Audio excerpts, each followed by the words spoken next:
The fluorescent lights of Aurum and Vale's break room hummed overhead as Callista Rose Monroe mechanically stirred her third cup of cold coffee.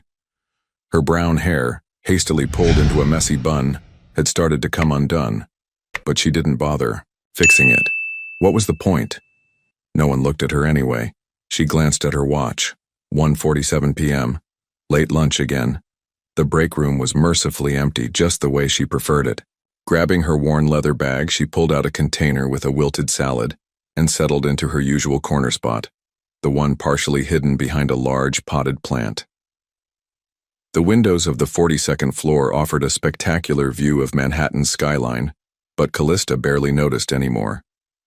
5 months had passed since her mother's death, and the world had lost its color. Now everything existed in shades of gray, like an old photograph slowly fading at the edges. Her phone buzzed. Another medical bill collection notice. Callista's hands trembled as she opened the message. $2,173 past due. Her throat tightened.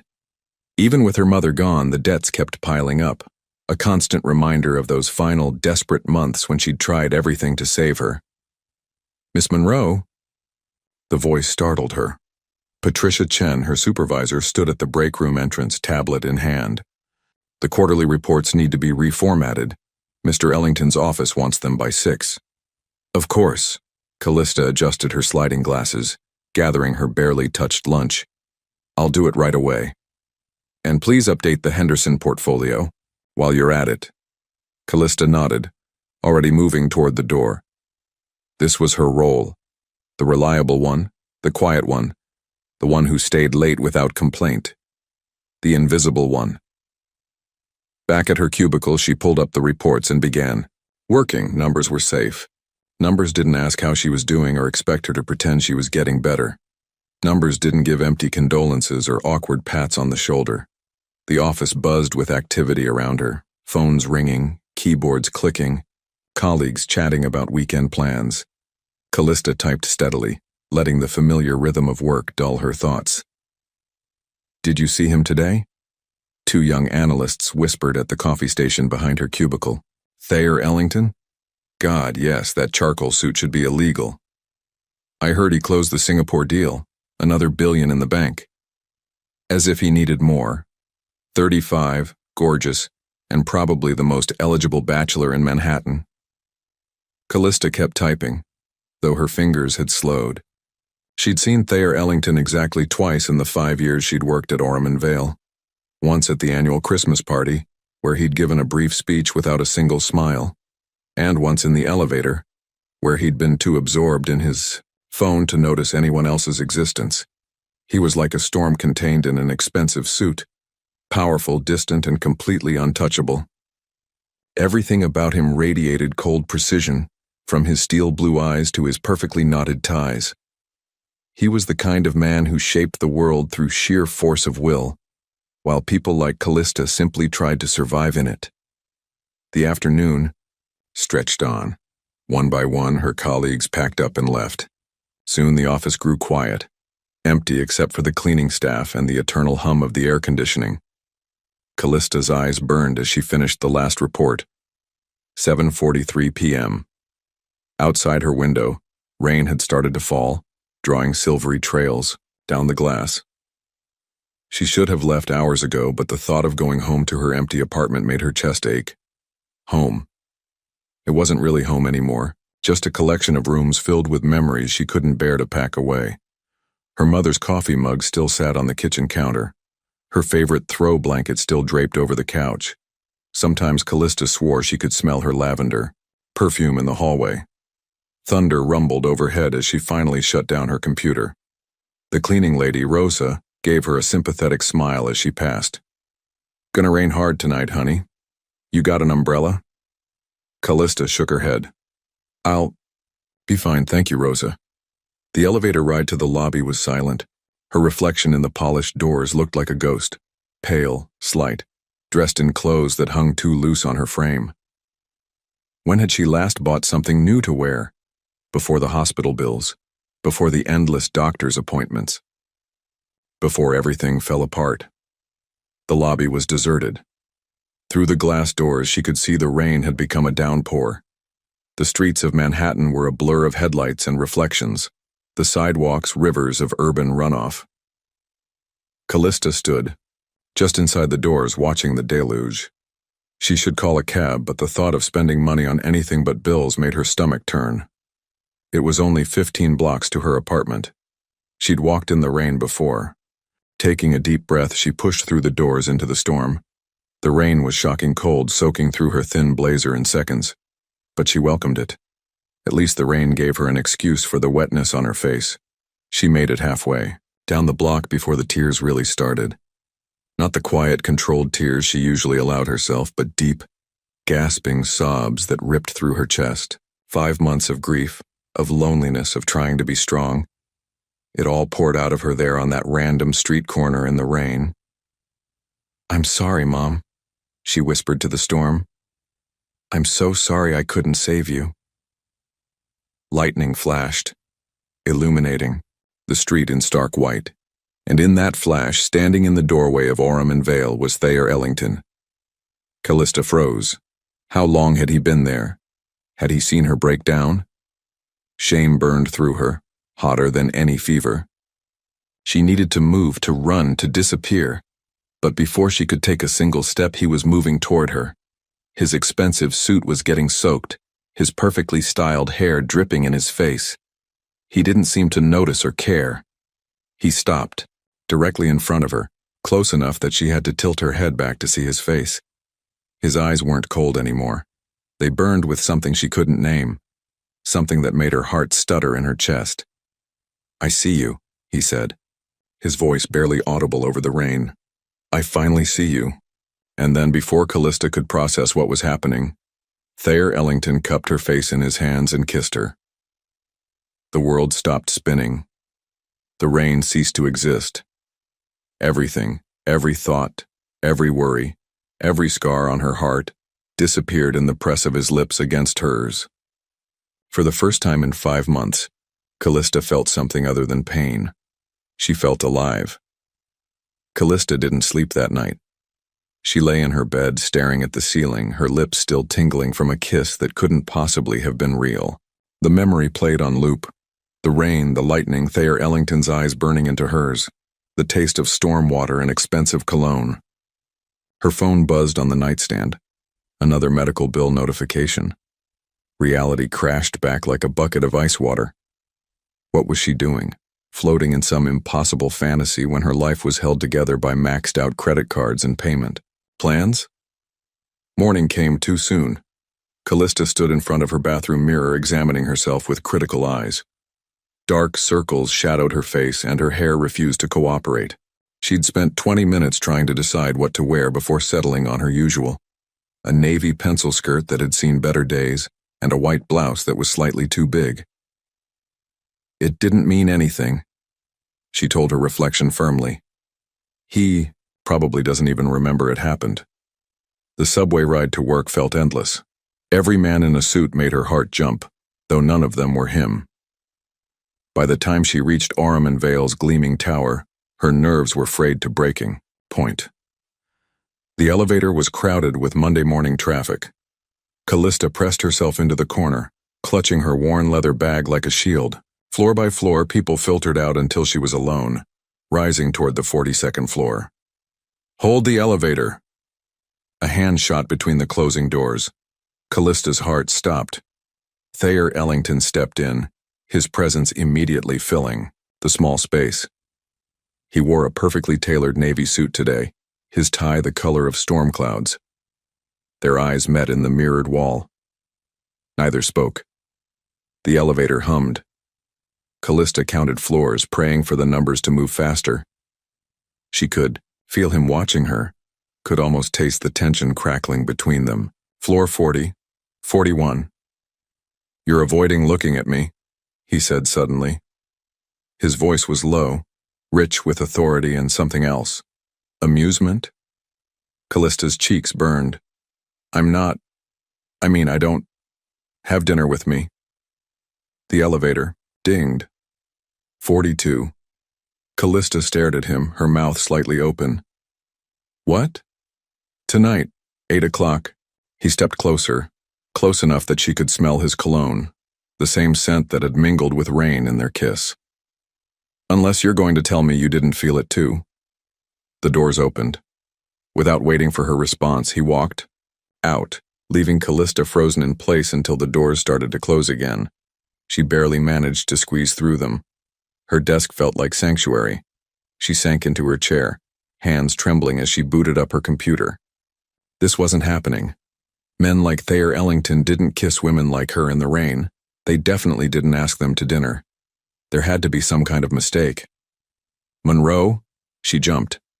Patricia Chen stood at her cubicle entrance, frowning. Mr. Ellington's office needs the Richardson files, all of them.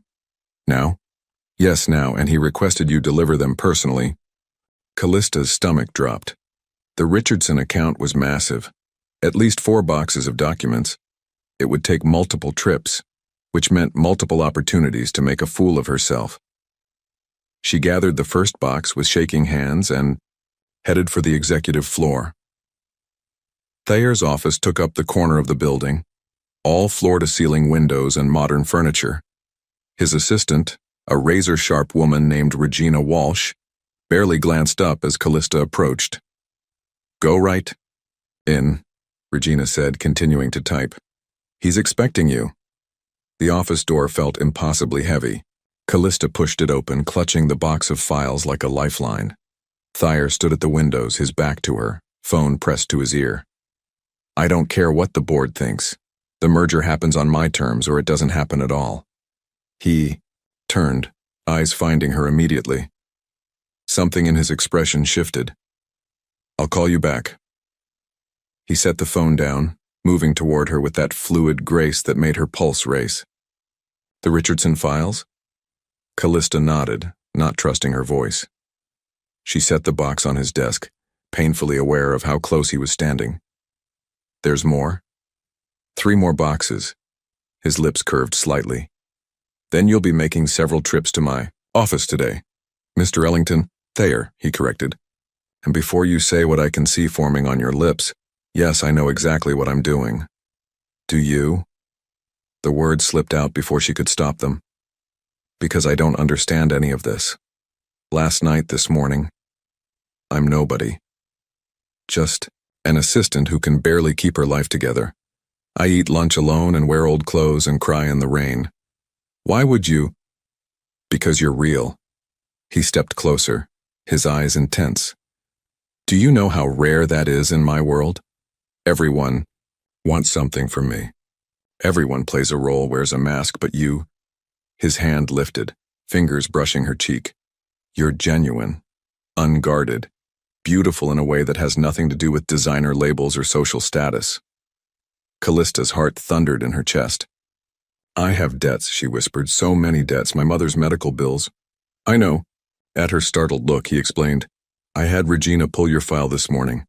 I know about your mother, about the sacrifices you made, about how you worked overtime for 3 years to pay for her treatments." Tears pricked at Callista's eyes.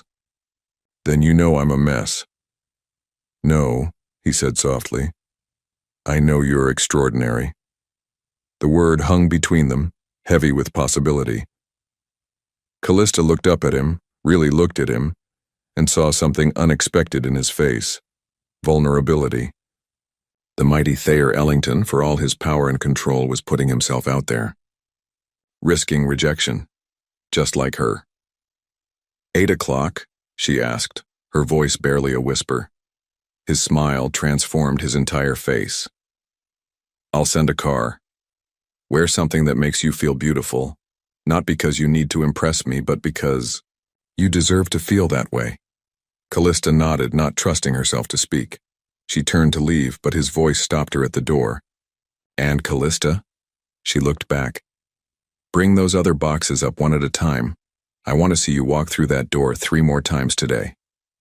For the first time in 5 months, Callista felt her lips curve into a real smile. "Yes, sir." "Thayer," he corrected again, his eyes dancing. "We're well past sir after that kiss in the rain, don't you think?" Heat flooded her cheeks as she hurried out. Regina gave her a knowing look as she passed, but Callista barely noticed. Her mind was already racing ahead to tonight, to dinner, to possibilities she'd never allowed herself to imagine. And somewhere, in the back of her mind, she could have sworn she heard her mother's voice. "It's okay to be happy again, sweetheart. It's okay to live." Maybe, just maybe, it was time to try. Callista stood in front of her closet, heart racing as the clock ticked toward 8. She'd forgotten how many clothes she actually owned. Pieces from before, when life had been different, when she'd been different. Her hands trembled as they brushed past the burgundy dress she'd bought for her mother's birthday 2 years ago. It still had the price tag attached. Her phone buzzed with a text from an unknown number. "Car will arrive in 30 minutes. T." The simple message sent butterflies through her stomach. This was real. This was happening. Taking a deep breath, Callista pulled out the burgundy dress. The fabric felt like liquid silk against her skin as she slipped it on. It hugged her. Curves. Curves she'd forgotten she had under months of shapeless clothes. The woman in the mirror looked like a stranger. Elegant, almost graceful, with her dark hair falling in soft waves around her shoulders. She kept her glasses. They were part of who she was, and Thayer's words echoed in her mind. "You're real." Tonight she wouldn't hide. Not from him, not from herself. The doorbell rang exactly on time. The driver was professional and discreet, opening the car door without comment. As they glided through Manhattan's glittering streets, Callista's phone buzzed again. "Looking forward to seeing you. E.T." 4 simple words that made her heart skip. When was the last time anyone had looked forward to seeing her?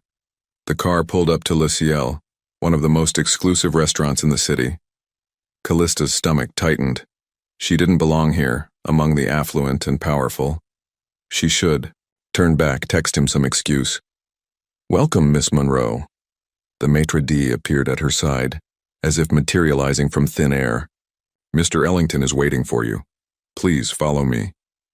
The restaurant was a symphony of soft lighting and quiet elegance. Conversations hummed at intimate tables, champagne glasses clinked, and somewhere a piano played softly. And there, at a corner table overlooking the city lights, was Thayer. He stood as she approached, and for a moment neither spoke. His eyes traveled over her, taking in every detail, lingering on the way the burgundy fabric caught the light. "You're breathtaking," he said finally, his voice rough with something that made her shiver. "I kept the glasses," she replied, unsure why those were the first words out of her mouth. His lips curved. "I'm glad. They're part of what makes you, you." He pulled out her chair, and as she sat, his fingers brushed her bare shoulder. The touch was brief, probably accidental, but it sent electricity down her spine. "Wine?" he asked, signaling the sommelier. Yes, please." She needed something to steady her nerves. The sommelier appeared with a bottle of red that probably cost more than her monthly rent.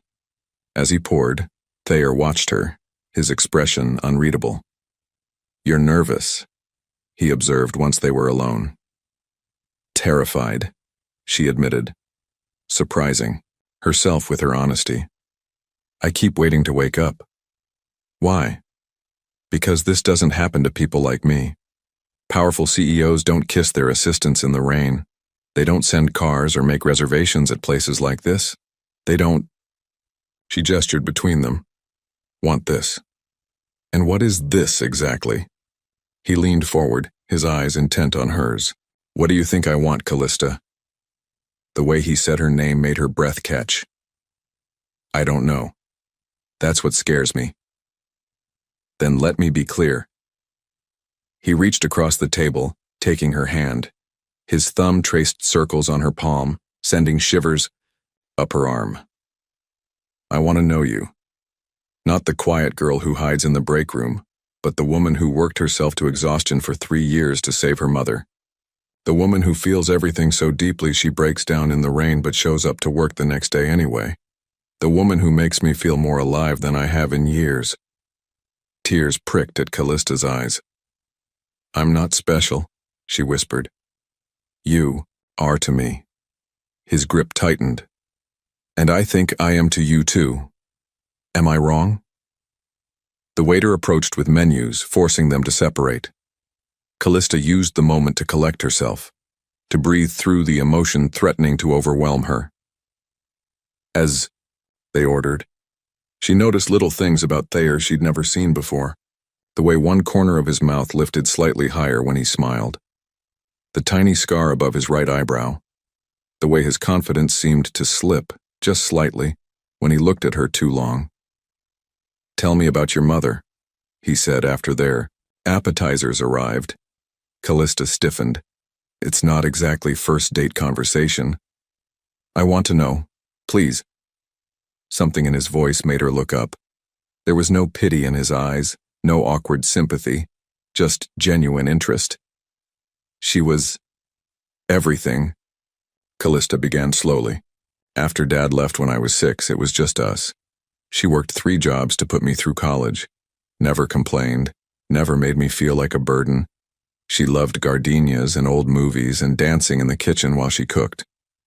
When she got sick," her voice cracked, "I thought if I just worked hard enough, made enough money, found the right doctors, but sometimes love isn't enough, is it?" "No," Thayer said softly. "Sometimes it isn't. But that doesn't make it worth any less." She looked at him sharply. "You sound like you know."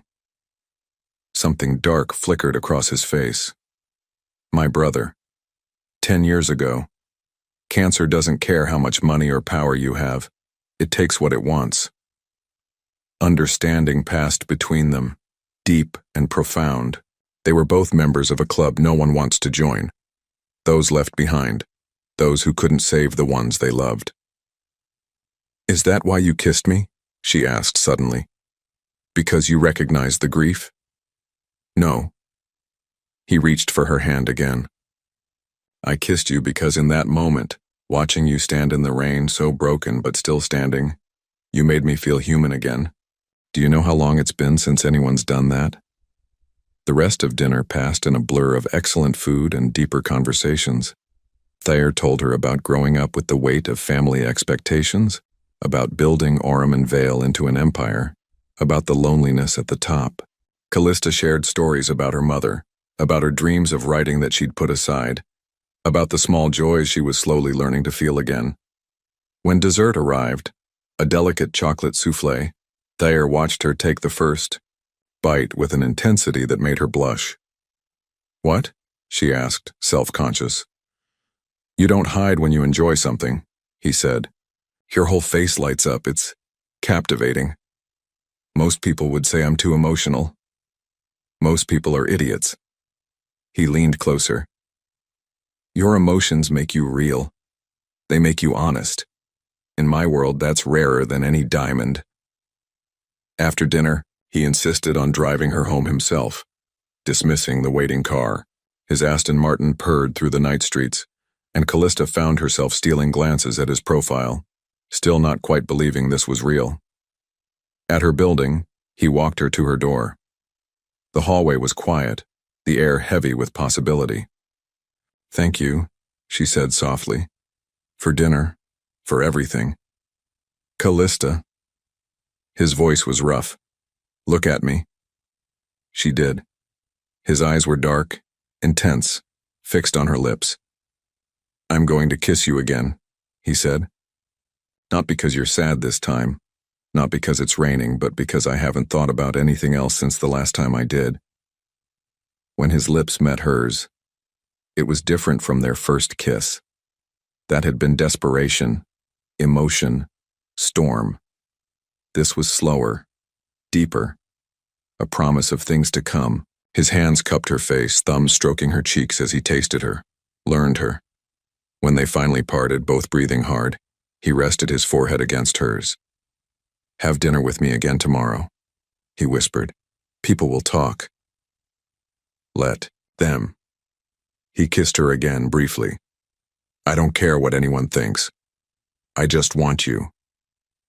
And there, In a dimly lit hallway in Manhattan, Callista Rose Monroe felt something she thought she'd lost forever. Hope. The whispers started on Tuesday morning. Callista felt them like tiny paper cuts as she walked through the office. The sudden silences, the pointed looks, the huddles of conversation that dissolved as she passed. Did you see her coming out of his office yesterday? I heard his car was parked outside her building. She's not even that pretty. Must be something else. Her desk felt like an island in a sea of speculation. Even Patricia Chen looked at her differently now, her usual brisk demeanor tinged with something that might have been curiosity or disapproval. Callista's computer pinged with a new email. From tellingtonorumvale.com. Subject: lunch? Message: my office. 1 p.m. Don't bring a salad. I ordered Italian. Type yes. You're wearing blue today. It matches your smile. Heat crept up her neck. She hadn't even seen him this morning, but he'd noticed her. The navy dress had been another rescue from the back of her closet, another piece of her old self emerging from hibernation. Miss Monroe?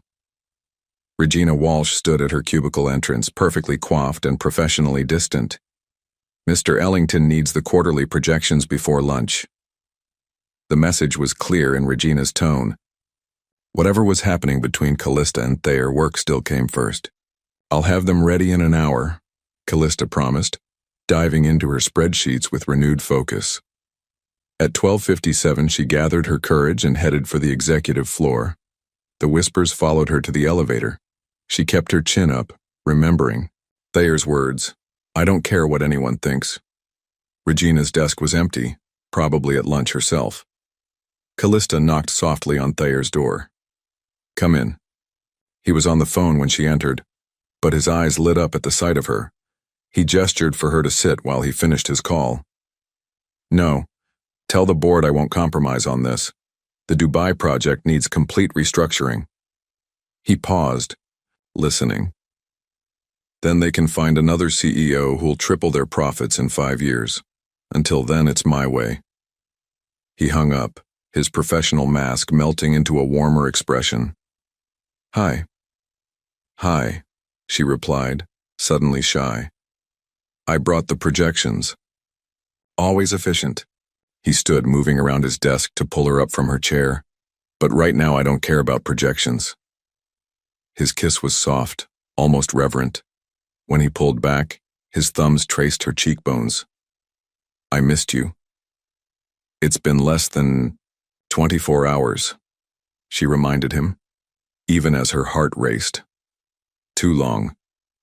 He led her to the small conference table where lunch was laid out. Elegant containers of pasta, fresh bread, and what looked like tiramisu. "You need to eat more than those sad salads."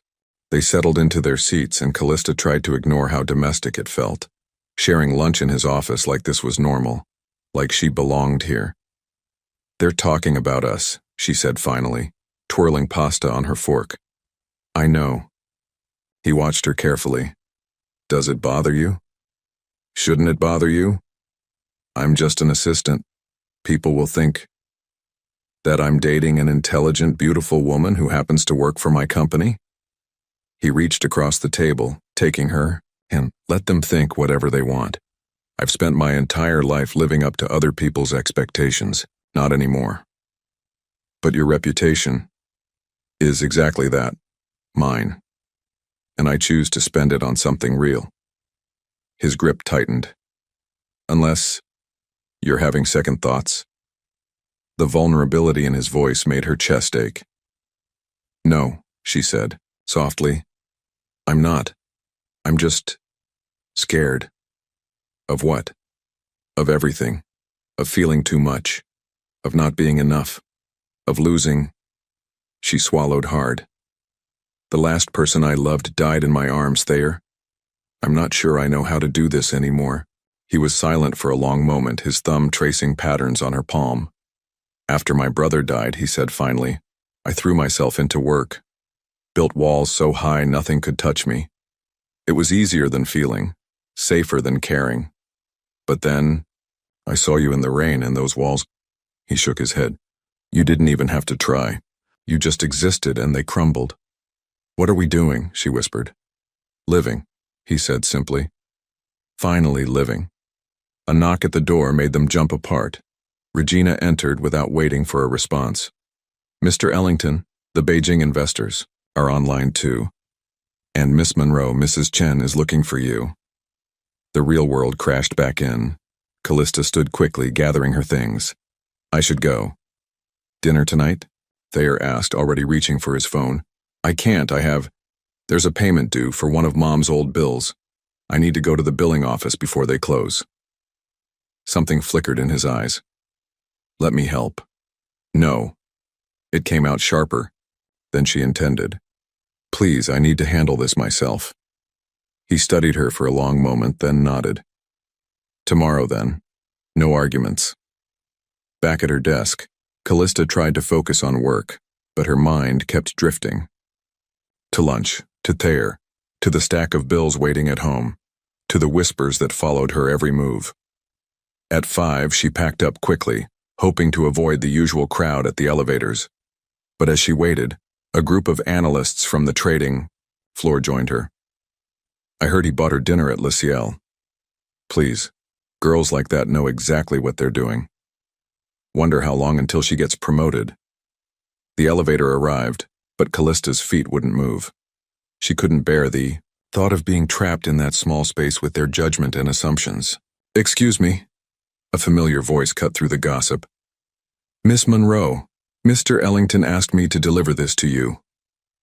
Regina appeared at her side, holding out a small envelope. The analysts fell silent, watching. Inside was a simple note. For when you're ready to let someone else be strong for a while. Beneath it was a check, the exact amount of her mother's remaining medical bills. Tears blurred Callista's vision. She looked up to find Regina watching her with unexpected kindness. The private elevator is this way, Regina said quietly. Mr. Ellington said you might prefer it today. As the executive elevator carried her, down in solitary peace, Callista stared at the check in her hands. Part of her wanted to tear it up, to prove she could handle everything alone. But another part, the part that was slowly learning to live again, heard Thayer's words. Finally living. Maybe that meant learning to accept help too. Her phone buzzed with a text. The walls aren't just yours to carry anymore. And, for the first time in a very long time, Callista let herself believe that maybe, just maybe, she didn't have to be strong alone anymore. The check sat untouched on Callista's kitchen counter all night, its presence heavier than its paper weight should allow. She'd made 3 cups of tea, reorganized her bookshelf, and cleaned the entire apartment. Anything to avoid looking at it. Her mother's voice echoed in her memory. Pride is expensive, sweetheart. Sometimes the bravest thing you can do is accept help. At midnight, her phone lit up with a text. Can't sleep, thinking of you. Her fingers hovered over the keyboard. There were so many things she wanted to say, needed to say. Instead, she typed, Come over? The response was immediate. On my way. 20 minutes later, a soft knock at her door made her heart race. She opened it to find Thayer in casual clothes, dark jeans and a gray cashmere sweater that made him look younger, more vulnerable somehow. Hi, she said softly. He didn't reply. Instead, he stepped forward, cupped her face in his hands, and kissed her with an intensity that made her knees weak. When they finally broke apart, both breathing hard, he rested his forehead against hers. You've been crying, he observed, thumbs brushing her cheeks. The check was too much. No, she pulled back to look at him properly. Yes, I don't know. Can we talk? He followed her to the small living room, taking in the modest apartment with curious eyes. His gaze lingered on the photos of her mother, the well-worn furniture, the small touches that made it home. It's not much, Callista said, suddenly self-conscious. It's perfect. He sat on the couch, pulling her down beside him. It's you. They sat in silence for a moment, his arm around her shoulders, her head resting against him. The late night city hummed outside her windows. "I want to tell you something," Thayer said finally. "About my brother." Callista shifted to look at him. His profile was sharp against the dim light, jaw tight with memory. "When he got sick, I threw money at the problem. Best doctors, experimental treatments, private nurses. I thought if I just spent enough, worked hard enough, I could fix it, save him." His laugh was bitter. "You know what his last words to me were?" She shook her head. "Stop trying to buy more time, Thay. Start trying to live the time you have." He turned to her, eyes intense. "I didn't understand then. But watching you these past months, seeing how you worked yourself to exhaustion for your mother, carrying those bills like a cross, I recognized myself. The guilt, the need to fix everything alone." "It's not the same," she whispered. "Isn't it? We're both trying to pay debts that can't be settled with money. Both punishing ourselves for things beyond our control." Tears spilled down her cheeks. "I promised her I'd take care of everything. And you have. God, Callista, you've carried this weight for so long." He wiped her tears with gentle fingers. "Let me help. Not because you need it, but because I need to give it. Because watching you struggle hurts me as much as it hurts you." She pulled away slightly, needing space to think. "People at work already think I'm sleeping with you for money.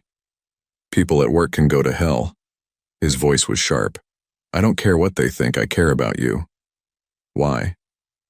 The question burst out before she could stop it. "Why me? You could have anyone." "Because you see me," he said simply. "Not the CEO, not the bank account, not the reputation. You see me, and you let me see you. All of you, broken pieces and all." He reached for her hand, entwining their fingers. "When was the last time you did something just because you wanted to, not because of bills or obligations or what people might think?" Callista thought about it. I don't remember." "Then let's start now." He stood, pulling her up with him. "Dance with me." "What? There's no music." He pulled out his phone, and soft jazz filled the apartment.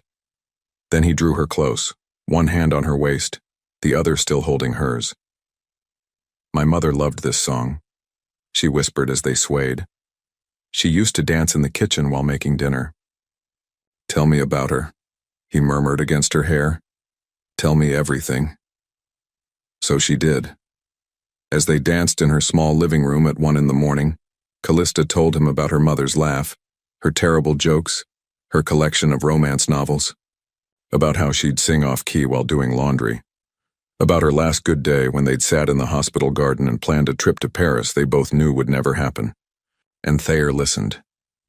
He held her closer when her voice broke, laughed at the funny stories, and didn't try to fix anything. He just witnessed. "The check," she said finally as the music faded. "I can't take it." "I know." He kissed her forehead. "But let me help another way. Let me set up a payment plan through the company's healthcare foundation. Anonymous, no one would know." She pulled back to look at him. "You'd do that?" "I'd do anything for you." The raw honesty in his voice made her shiver. "Just let me in, Callista. Let me share the weight." Instead of answering, she kissed him. It was different from their previous kisses, deeper, needier. His hands tightened on her waist as she pressed closer. When they broke apart, both breathing hard, his eyes were dark with desire. But there was something else there too. Tenderness, understanding. "Stay," she whispered. "Are you sure?" She nodded. "Not for, just to sleep. I don't want to be alone tonight." His smile was soft. "Neither do I." Later, lying in her bed with his arms around her, Callista listened to his steady breathing. He'd fallen asleep quickly, his face relaxed in a way she never saw at the office. One of his hands rested protectively over her heart. Her phone buzzed on the nightstand, another bill notification. But for the first time in months, it didn't feel like a weight around her neck, because maybe her mother had been right. Maybe sometimes the bravest thing wasn't carrying everything alone. Maybe sometimes the bravest thing was letting someone help you carry it. The board meeting was scheduled for 9 a.m., but Callista arrived at the office by 7. She needed everything to be perfect. The presentations, the financial reports, the coffee service. Anything to prove she deserved her position on merit alone. The past week had been a delicate dance. During the day, she maintained strict professionalism, even as the office whispers grew louder. At night, she fell asleep in Thayer's arms, sharing pieces of herself she thought she'd lost forever. "You're here early." Callista jumped at Regina's voice.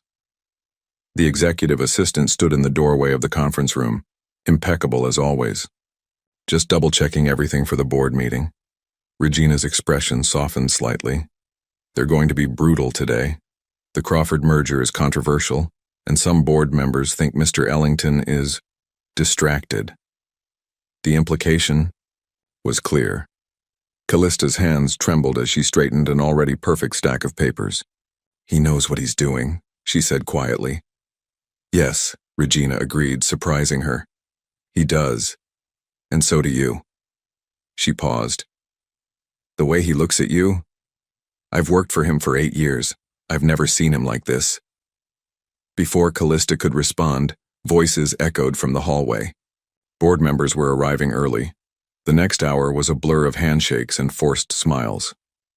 Callista kept to the background, efficiently managing the coffee service and document distribution.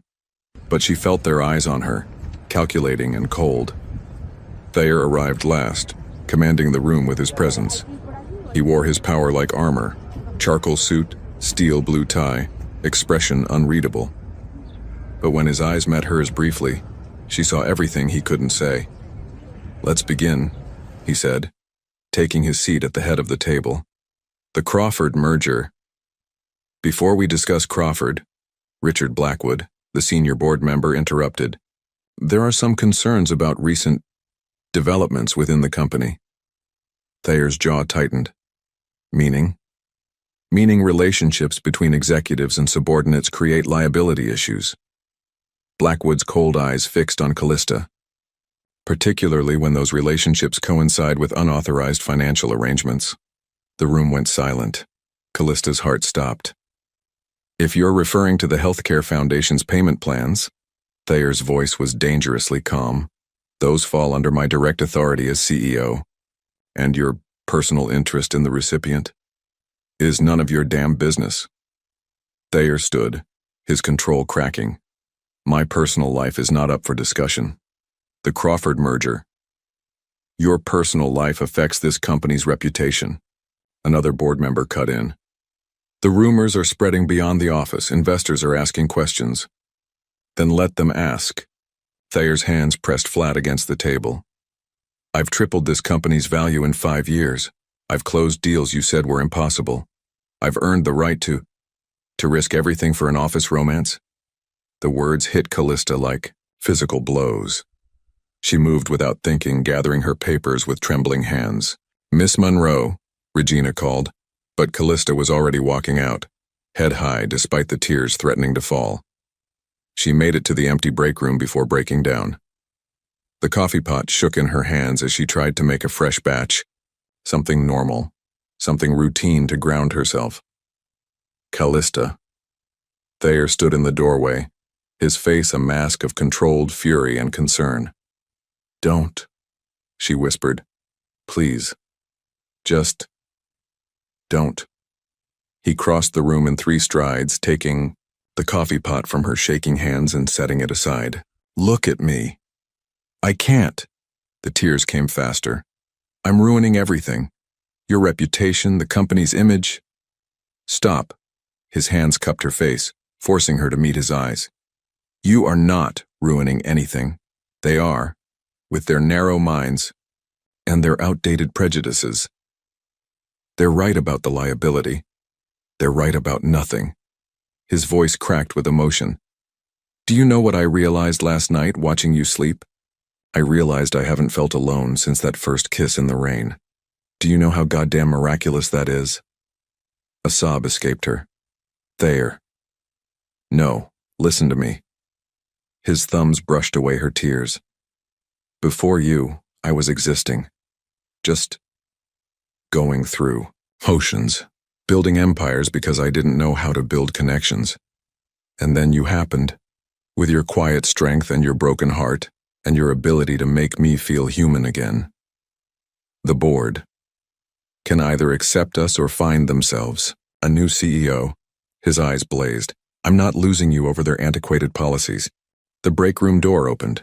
Regina stood there, her usual composure slightly ruffled. Mr. Ellington, the board is waiting, and... She hesitated. They're calling for a vote of no confidence. Thayer's hands tightened on Callista's face. Then, let them vote.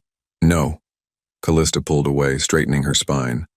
You can't throw away everything you've built, not for me. Watch me. Please, she whispered. I lost my mother. I can't be the reason you lose your life's work, too. Something in his expression shattered. You think that's what matters to me? Stock prices? Merger deals? None of it means anything compared to... Mr. Ellington, Regina interrupted urgently. They're calling the shareholders. Callista made the decision in that moment. For both of them. I quit. The words hung in the air like shattered glass. No. Thayer reached for her, but she stepped back. Effective immediately. I'll have my resignation letter on your desk in an hour. Her voice shook but held. The company needs you, the employees need you. You've built something incredible here, something that helps people, like the healthcare foundation that's helping me. You can't throw that away. Callista, don't... I love you. The words tumbled out, surprising them both. I love you enough to walk away. Before he could respond, she turned and fled, past Regina's sympathetic gaze, past the curious onlookers in the hallway, past the security desk and out into the morning sunshine. She made it 3 blocks before collapsing onto a bench, her whole body shaking. Her phone buzzed repeatedly. Thayer probably, or Regina. She couldn't look. A text finally broke through. This isn't over. Meet me tonight. Our spot in the rain. Please. T. Callista stared at the message through her tears. She knew she should ignore it, should make a clean break, should let him go back to his world of power and success while she what? Went back to being invisible? Went back to existing instead of living. Another text. You say you love me enough to walk away. I love you enough to fight. Tonight. 8 p.m. Don't make me chase you through every street in Manhattan. T. Despite everything, a small smile curved her lips, because that was the thing about Thayer Ellington. When he wanted something, really wanted it, he didn't let anything stand in his way. Not even her own attempts at noble sacrifice. Her fingers moved across the screen. 8 p.m. Because maybe, just maybe, some things were worth fighting for. Even if it meant fighting your own fears. Even if it meant fighting the whole world. Manhattan at night was a galaxy of lights, but Callista barely noticed them as she walked the familiar path, to Orem and Vale. The weather seemed to understand the gravity of the moment. Dark clouds gathered overhead, threatening rain. Just like that first night. She'd spent the day in a daze, alternating between crying and staring at her phone, reading news alerts about Orem and Vale. The headlines were brutal. Ellington Empire faces board revolt. Orem and Vale stocks drop. Amid CEO scandal. Crawford merger in jeopardy as leadership crisis looms. 7:55 p.m. Her heels clicked against the wet pavement as she approached their spot, the place where everything had changed, where a kiss in the rain had awakened something she thought was dead forever. He was already there. Thayer stood beneath the building's awning, but not in his usual suit. He wore dark jeans and a black sweater, the same outfit from their night together. His hair was slightly disheveled, as if he'd been running his hands through it repeatedly. When he saw her, his whole body tensed like a man preparing to either fight or fall. You came, he said softly. You knew I would. Did I?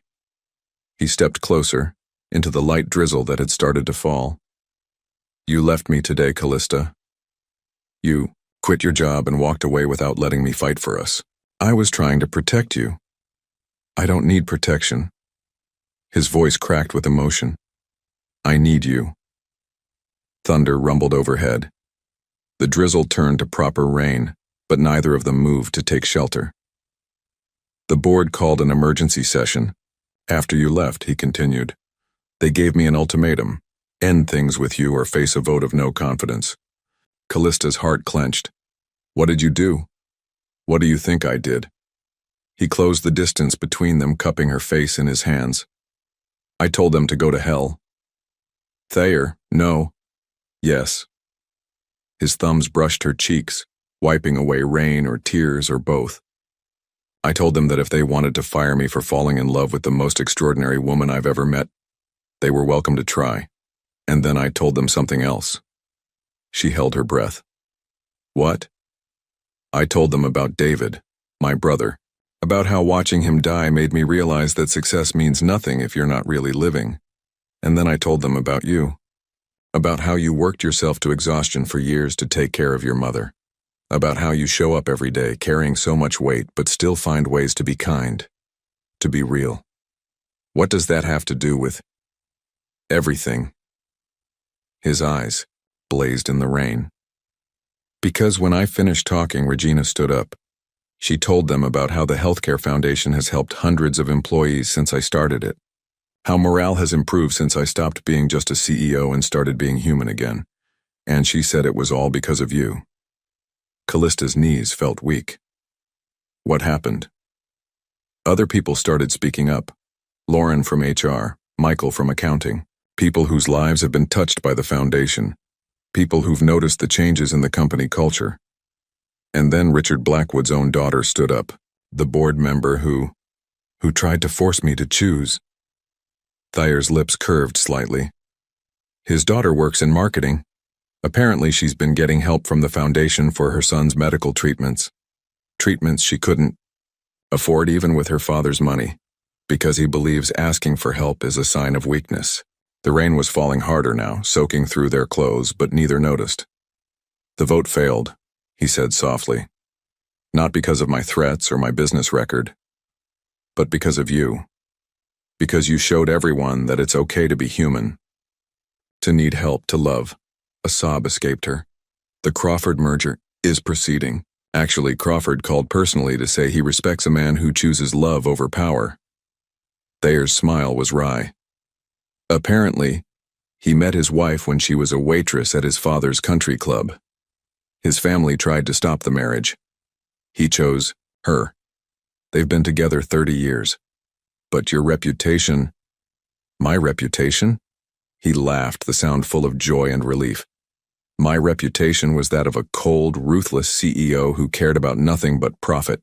Now people see me as human, as someone who understands struggle and love and choosing what matters. My stock might have dropped, but my humanity, that's worth more.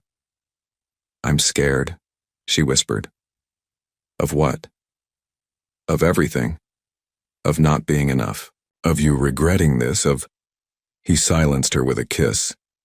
It was like their first kiss in the rain, but different, deeper, surer, a promise rather than a revelation. When they broke apart, he rested his forehead against hers. I have a confession to make. What? I bought a ticket to Paris last night. She pulled back slightly. What? Your mother's dream trip. The one she never got to take. His eyes were soft. I thought maybe we could take it for her. And for us. A fresh start. Tears mixed with rain on her cheeks. But your job. We'll be here when we get back. The board agreed to a month's leave. And when we return... He took a deep breath. When we return, I want to restructure the Healthcare Foundation, make it bigger, better, help more people, and I want you to run it. Me? You understand what it means to need help, to be strong and vulnerable at the same time. You can make it something extraordinary. He brushed wet hair from her face. Say yes. To Paris or the foundation? To both. To everything. To us. His voice dropped to a whisper. To forever. If you want it. The rain poured around them, but Callista felt nothing but warmth. Because this was what it meant to really live, to take chances, to trust love, to believe in possibilities. Yes, she whispered. To Paris, to the foundation, to us, to everything. His smile was brighter than all of Manhattan's lights combined. He lifted her off her feet, spinning her in the rain as she laughed. Really laughed. For the first time in so long. When he set her down, his eyes were serious again. I love you, Callista Rose Monroe. Not despite your broken pieces, but because of them. Because they make you real. They make you mine. I love you too, she said softly. Not despite your power, but because of how you choose to use it. To help. To heal. To love. They kissed again in the rain, but this time it wasn't about grief, or desperation, or even passion. It was about promise, about future, about choosing love over fear, humanity over power, reality over appearance. And somewhere Callista thought she could hear her mother's laugh, could feel her approval, could sense her joy. Because sometimes the bravest thing isn't walking away. Sometimes the bravest thing is staying, fighting, believing, living. Callista stood in her apartment surrounded by open boxes and scattered memories. 1 week until Paris. 1 week until everything changed. Her mother's old suitcase lay open on the bed, already half-packed with carefully chosen clothes, including the burgundy dress from her first date with Thayer. Your mother would have loved this, a voice said from the doorway.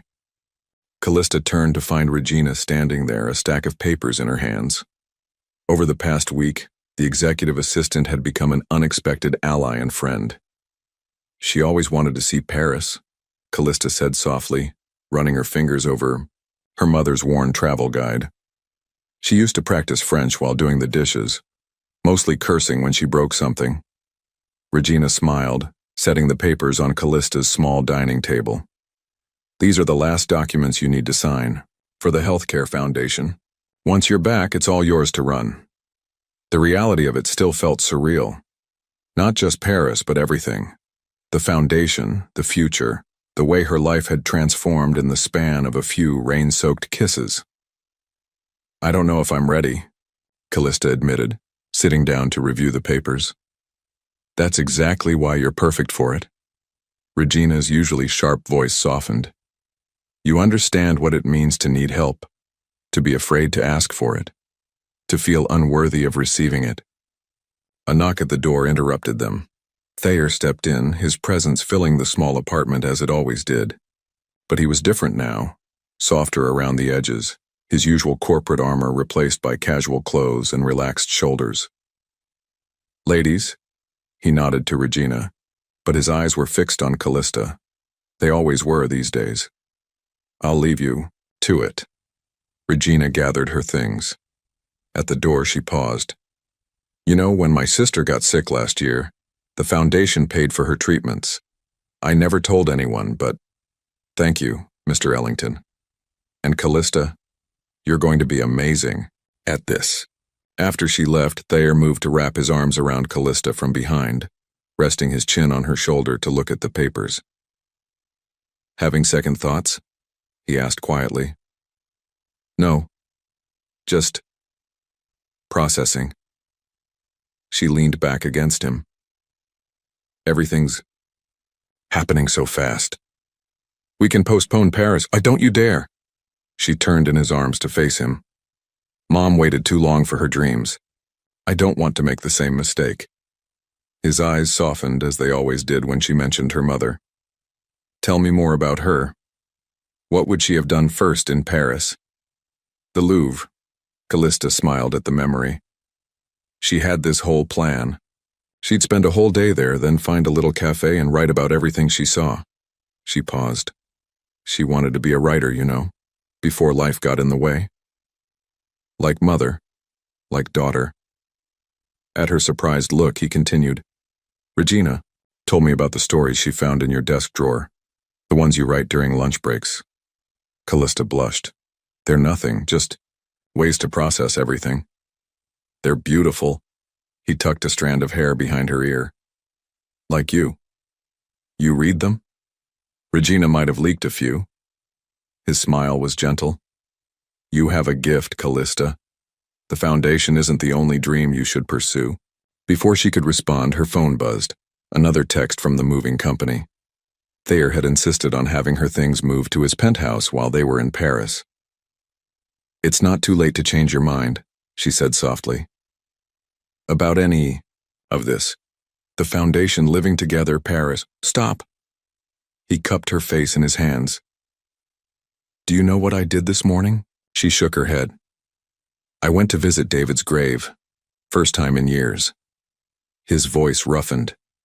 I told him about you. About how you made me remember what it means to really live. About how falling in love with you made me a better CEO. A better man. He pressed his forehead to hers. No more second thoughts. No more doubts. You're it for me. Callista Rose Monroe. Tears pricked at her eyes. I went to Mom's grave too. Yesterday. I told her about Paris. About how we're going to see everything she dreamed of seeing. She swallowed hard. I think she sent you to me. That night in the rain. Maybe she did. He kissed her softly. Maybe David helped. They probably got tired of watching us exist instead of live. A comfortable silence fell as they stood there holding each other in the apartment that had seen so much of Callista's grief. But now, surrounded by moving boxes and travel guides and foundation documents, it felt like a cocoon about to break open. I have something for you, Thayer said finally, reaching into his pocket. He pulled out a small, worn notebook. What's this? Open it. Inside, in faded ink, were handwritten notes about Paris. Restaurant recommendations, hidden gardens, secret viewpoints. In the margins were little sketches. The Eiffel Tower, Notre Dame, random street scenes. David's travel journal, Thayer explained quietly. From his last trip before he got sick. I thought maybe we could visit some of his favorite places. Mix his memories with your mother's dreams. Callista traced the delicate drawings with trembling fingers. It's perfect. There's something else. He turned to the last page. A new entry in his handwriting. Dear David, I finally understand what you meant about living the time you have. Because every moment with her feels more alive than all the years before. Thank you for teaching me that. We'll see Paris for you, little brother, and for her mother, and for us. Love always, Thay. The tears fell freely now. I love you, she whispered.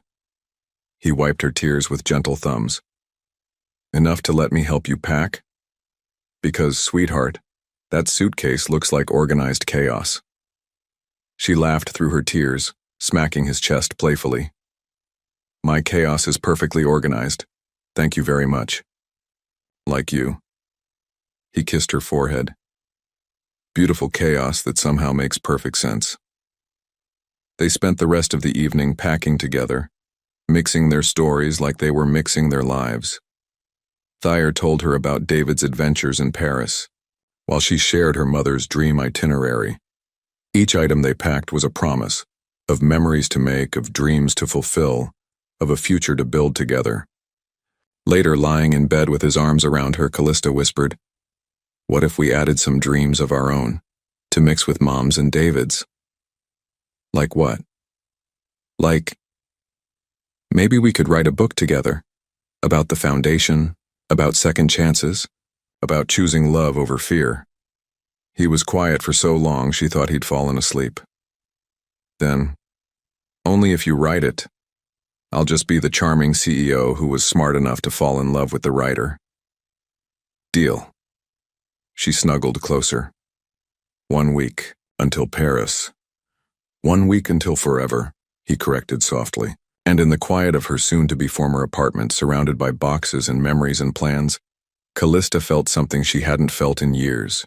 Perfectly, completely, wonderfully alive. Paris glowed golden in the early morning light, as Callista stood at the balcony of their hotel suite, wrapped in a plush robe. Below, the city was waking up, cafes setting out chairs, delivery trucks rumbling down cobblestone streets, the distant bells of Notre Dame calling the faithful to prayer. 3 days into their trip, and everything still felt like a dream. She touched the delicate gold chain around her neck, a gift from Thayer, their first night here. Hanging from it was her mother's wedding ring and a small key. "For our future," he'd said, pressing the key into her palm. "I want you to have a piece of home while we're making new memories." The sound of the shower shutting off drew her attention back inside. Thayer emerged, hair damp, looking younger and more relaxed than she'd ever seen him in New York. "Already planning today's adventure?" he asked, coming to wrap his arms around her from behind. She held up David's journal and her mother's old Paris guidebook. "I thought we could do both today. David's favorite cafe in the Marais for breakfast, then Mom's dream tour of the Louvre." His arms tightened slightly. "Perfect." The cafe was exactly as David had described it in his journal. Tiny, with mismatched chairs and the best pain au chocolat in Paris. They sat at his favorite table by the window, Callista studying his sketches of the street scene while Thayer watched her with soft eyes. "He would have loved you," Thayer said suddenly. "David, I mean. He was always telling me I needed someone real in my life, someone who could make me laugh. Like when I spilled coffee all over your white shirt yesterday? Exactly like that." He caught her hand across the table. "Though I think he would have laughed harder at how I didn't even care about the shirt. The old me would have had a meltdown over a ruined Thomas Pink. And now I just care that you were horrified enough to try cleaning it with your scarf, which only made it worse, which made you laugh so hard you snorted coffee through your nose." His eyes crinkled. It was adorable. An elderly French woman at the next table smiled at them. "L'amour," she said approvingly. "C'est magique." Later, standing before the Louvre's glass pyramid, Callista felt tears prick her eyes. She pulled out her mother's guidebook, opening to a page worn from frequent reading. "Start with the Mona. Lisa," she read aloud. "Not because it's the most beautiful, but because everyone should see that smile at least once."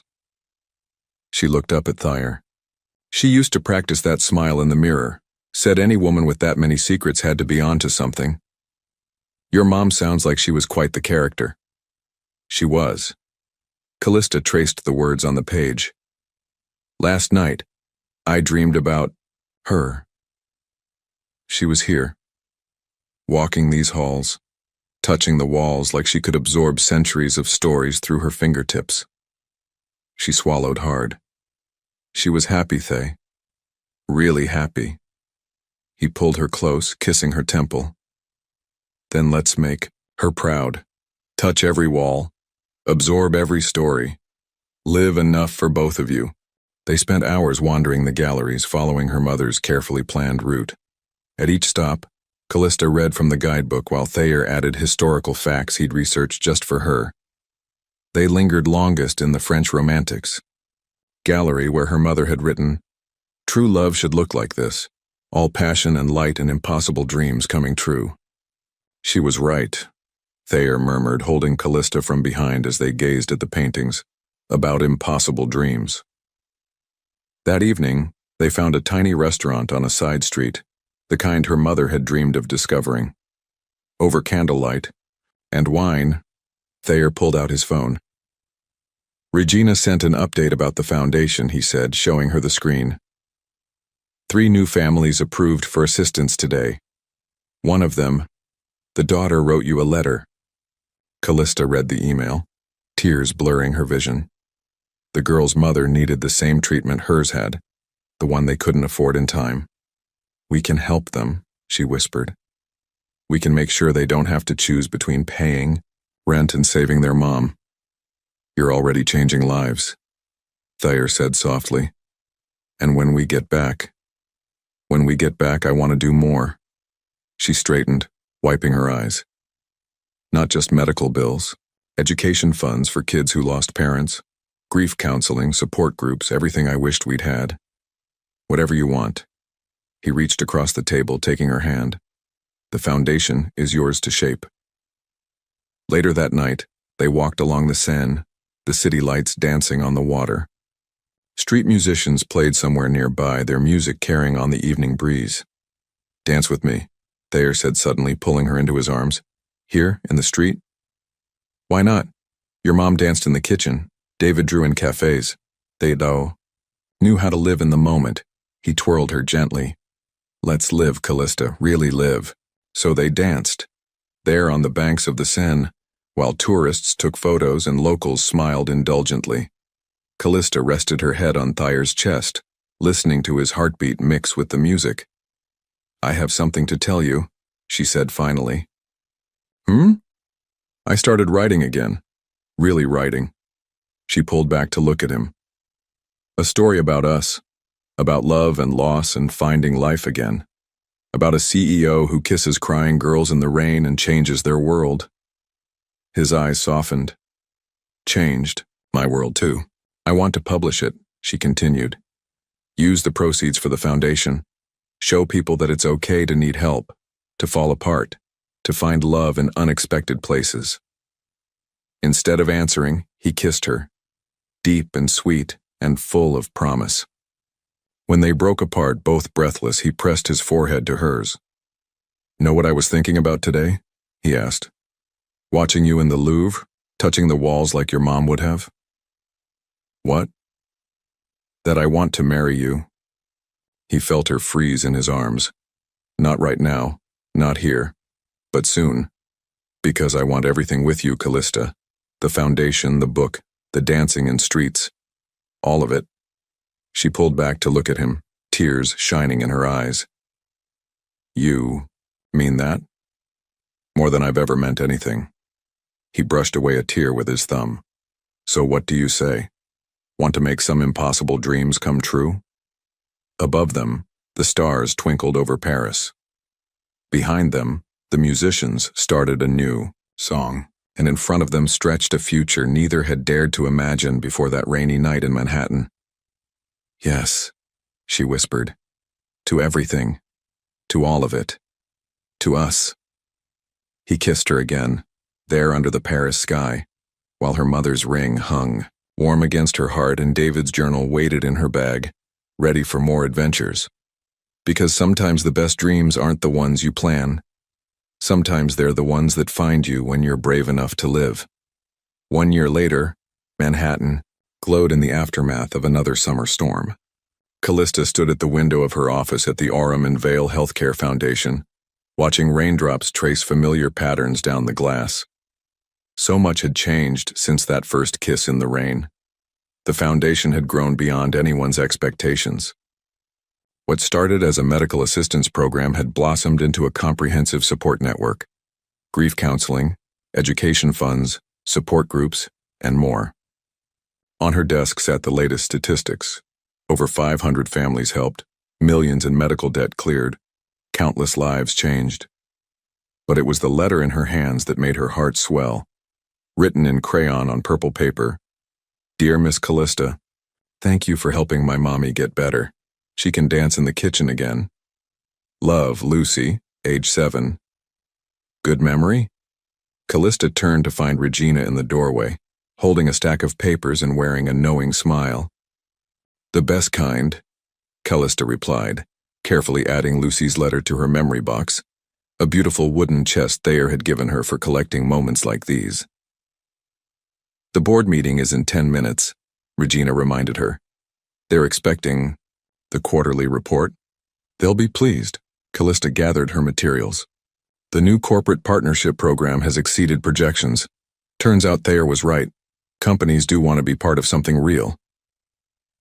The boardroom looked different now, warmer somehow, with photos of recipient families lining the walls.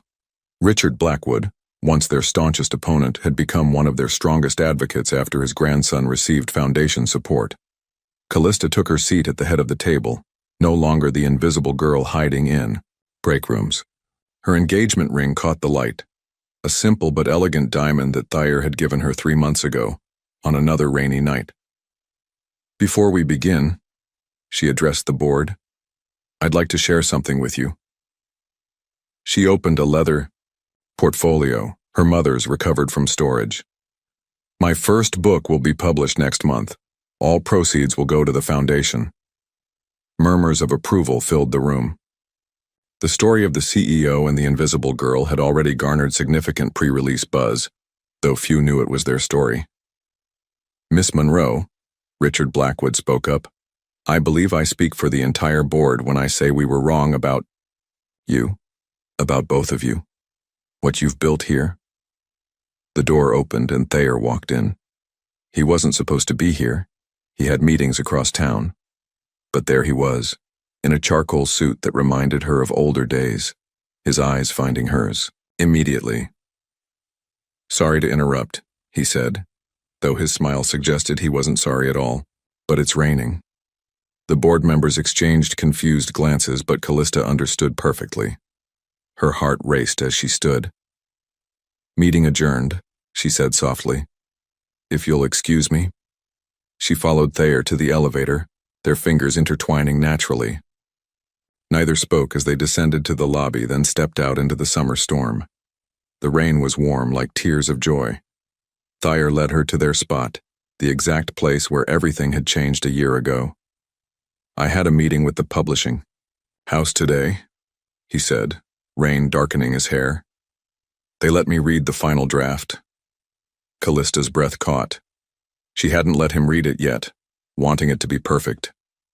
And I realized something. He pulled her close, one hand cupping her face. You wrote our past so beautifully, but our future, that's still unwritten. What do you mean? He reached into his pocket and pulled out a small, worn notebook, David's journal. I found this pressed between the pages, written the day before he died. The paper was delicate, the ink slightly faded, but the words were clear.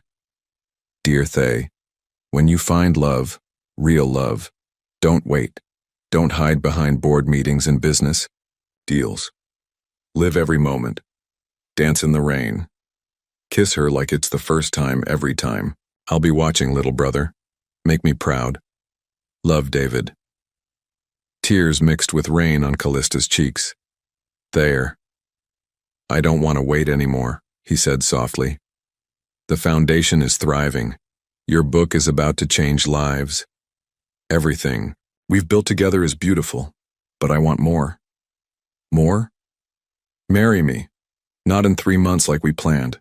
Not in some big society wedding. Marry me now. Today. In the rain where we first found each other. Her heart stopped. What? He gestured behind her. There, under the building's awning, stood a small group of people. Regina, holding a bouquet of gardenias, her mother's favorite. Richard Blackwood, who apparently was also a licensed officiant, and several foundation families, including little Lucy and her dancing mother. You planned this, she whispered.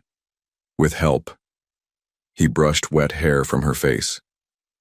Your mom wanted Paris. David wanted me to live. I want this. You, me, rain, love forever. What do you want? Callista looked at the small crowd of people whose lives had become intertwined with theirs. At the building where she'd once been invisible.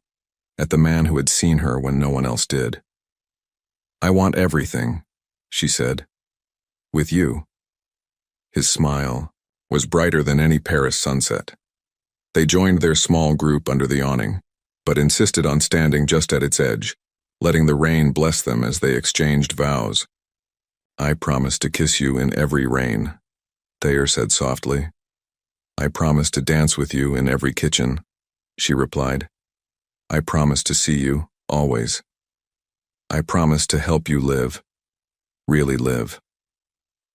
When Richard pronounced them married, the sun broke, through the clouds creating a rainbow over Manhattan. Little Lucy scattered rose petals while her mother danced in celebration. Later that night, in their penthouse overlooking the city, Callista added 2 new items to her memory box. David's last letter and a rain-speckled marriage certificate. Happy? Thayer asked, wrapping his arms around her. More than happy, she said. Alive. He turned her in his arms, pressing his forehead to hers. Your mother would be proud of everything you've built, everything you've become. David would be too, she whispered. We did it, Thay. We learned how to live. Outside, another summer storm rolled in. But this time, the rain wasn't washing away tears or pain or fear. This time it was christening something new. Something real. Something that had started with a kiss in the rain and grown into a love story bigger than either of them had imagined. Because sometimes the most beautiful stories aren't the ones you plan. They're the ones that find you when you're broken, heal you when you're hurting, and teach you that true love isn't about being perfect. It's about being real. Together. 5 years later, the kitchen of the Ellington household buzzed with Sunday morning chaos. Pancake batter splattered the counters, coffee steamed in mismatched mugs, and 3-year-old Rose Eleanor Ellington stood on her step-stool, serious face covered in flour as she helped her mother cook. More chocolate chips, Mama? Rose asked, already reaching for the bag with determined little fingers. Any more and there'll be more chocolate than pancake, Callista laughed, adjusting her daughter's tiny apron, a matching set to her own. Like Daddy likes them. Exactly like Daddy likes them, Callista agreed, dropping a kiss on Rose's dark curls, so like her father's. As if summoned, Thayer appeared in the doorway, home from his morning run. 5 years of marriage had only enhanced his presence, adding touches of silver at his temples that made him even more devastating. He paused, taking in the scene before him with soft eyes. My favorite sight in the world, he said, moving to wrap his arms around them both. My girls making Sunday magic. Rose squealed as he lifted her up, flour clouds puffing around them. Daddy, we're making your favorite. Is that why the chocolate chip bag is almost empty? His eyes met Callista's over their daughter's head, love and amusement dancing in their depths. Like father, like daughter? Callista shrugged, reaching up to brush flour from his jaw. She gets her sweet tooth from you. Their moment was interrupted by the doorbell. Rose wiggled down from Thayer's arms, racing to the door with excited shouts of, They're here! They're here! The monthly Foundation family breakfast had become a tradition. Today's guests included Lucy, now 12, and flourishing, and her mother, along with 2 new families just starting their journey with the Foundation. As their penthouse filled with voices and laughter, Callista watched her dream come to life. The Foundation had grown beyond anything she'd imagined, helping thousands of families across the country. Her 3rd book was hitting shelves next month, and every story she wrote seemed to touch more lives. But it was these moments, pancakes and family and love multiplied, that meant the most. Penny, for your thoughts? Thayer's voice was soft in her ear as they watched Rose show Lucy her new storybooks. Just thinking about rain. Callista smiled, leaning back against him. And how sometimes the storms that feel like they'll break us actually make us whole, he finished, pressing a kiss to her temple. Later, after their guests had gone and Rose was napping, they stood on their balcony watching storm clouds gather over Manhattan. The first drops were just beginning to fall. Dance with me? Thayer held out his hand. That same spark in his eyes. That had changed her life 6 years ago. Callista took his hand, letting him pull her into the rain. As they swayed together, she thought about the framed photos in their living room. Her mother's guidebook opened to her favorite page, David's last journal entry, Rose's first steps, countless moments of a life well lived. We did it, she whispered against his chest. We really learned how to live. No, he corrected softly. We learned how to love. The living part came naturally after that. The rain fell harder, but they kept dancing, their love story still writing itself in every moment, every laugh, every kiss in the rain. Because, true, love isn't just about the big moments, the first kisses, the proposals, the wedding days. It's about all the little moments in between, the pancake mornings, the dance parties in the rain, the way he still looks at her like she's the most real thing in his world, the way she still makes him feel human in a world of corporate armor, the daughter who has her mother's heart and her father's eyes, and both their capacity for love. It's about choosing each other every day, in every weather, and learning that sometimes the most beautiful chapters of life are the ones written in the rain. If you could choose between professional success and true love, which would you choose?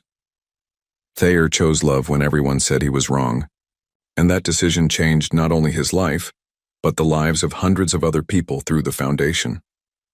Have you ever had to choose between reason and heart? How has that choice impacted your life? Your participation in the channel is very important. Please leave your opinion in the comments. Thank you very much for watching to the end. If you like the story, don't forget to subscribe to the channel, leave a like, and share your opinion in the comments. Your participation is very important to us. See you next time.